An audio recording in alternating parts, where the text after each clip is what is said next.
Cho'pon ota o'zi kim? Afsonaviy qahramonmi yoki hayotda yashab o'tgan real shaxsmi? Nima uchun O'rta Osiyoning bir qancha joylarida Cho'pon ota nomi bilan bog'liq shaharlar, tepaliklar, mahallalar va ziyoratgohlar mavjud? Bugun bunga oydinlik kiritamiz. Toshkentdagi Suzukota maqbarasi yaqinida 1185-yili tavallud topgan Cho'pon otaning asl ismlari A'zam Hoji Maxdumdir. Hoji Ahmad Yassaviyning suyukli nabirasi, Suzukotaning shogirdi, qarindoshi hamda Yassaviy tariqatidagi xalifasi hisoblanadilar. A'zam Hoji Maxdum ma'naviy kamolotga erishganlaridan so'ng shayxlari Suzukotadan oq fotiha olib Samarqandga yo'l oladilar. Shaharga kiraverishdagi Cho'pon ota tepaligi deb nomlangan joyi manzil tutib 20 yil istiqomat qiladilar. Bu muddatda Samarqand ahlini Yassaviy tariqati ta'limotlari asosida tarbiyalash, tabiblik qilish hamda asosiy kasblari bo'lgan cho'ponlik qilish bilan shug'ullanganlar. Rivoyatlarga qaraganda Cho'pon otaga Muso alayhissalomning ramziy asolari taqdim etilgan bo'lib, bir o'zlari ulkan podalarni boshqarar edilar. Cho'pon ota O'rta Osiyo xalqlarida qo'ychivon cho'ponlarning piri hisoblanadilar. Cho'pon otaning 3 o'g'il hamda 5 qiz farzandlari bo'lgan. O'g'il farzandlarining ismi Hoji Mahmud, Hoji Asror hamda Hoji Akrom hisoblanadi.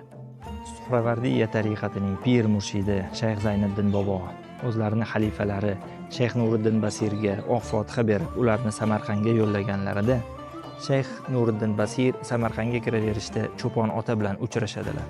Cho'pon ota to'ng'ich farzandlari Hoji Mahmudni Shayx Nuriddin Basir xizmatida qoldirib, o'zlari esa Toshkentga qaytadilar. Cho'pon ota Toshkentga qaytganlaridan so'ng shahar tashqarisidagi Oqtepa manzilgohida qo'nim topadilar. Bu yerlarda ariq, hovuzlar qazdirib, atrofni ko'kalamzorga aylantiradilar. Keyinchalik shu yerda 1275-yili vafot etadilar. Muridlari o'z shayxlarining qabri ustida dastlabki maqbarani bunyod qilishadi. Ortimdagi maqbara 14-asrga oiddir.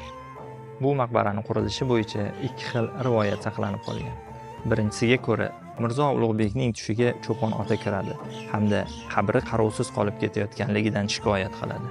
Tushdan ta'sirlangan Mirzo Ulug'bek Samarqandning eng sara ustalarini olib, maqbaraning tarhini o'z qo'llari bilan chizib, bu yerda ushbu maqbarani bunyod qiladi. Bu 1420-yillarda Mirzo Ulug'bek Zangiota maqbarasiga ulkan peshtoq qurdirgan davrga to'g'ri keladi. Ikkinchi rivoyatga ko'ra esa Sohibqiron Amir Temur Toshkentdagi masjid, madrasa hamda maqbaralarni obod qilgan davrda bu maqbara ham bunyod bo'lgan deyiladi. Yassaviy tariqatining buyuk pir murshidi A'zam Hoji Maxdum hazratlarining maqbarasi bugungi kunda Toshkentdagi Cho'pon ota masjidi yonidagi Cho'pon ota qabristonida joylashgan. Yo'lingiz tushganda siz ham ushbu buyuk zotlarning maqbarasiga kelib, Qur'on tilovat qilib, ularning ruh poklariga baxshida qilishni unutmang.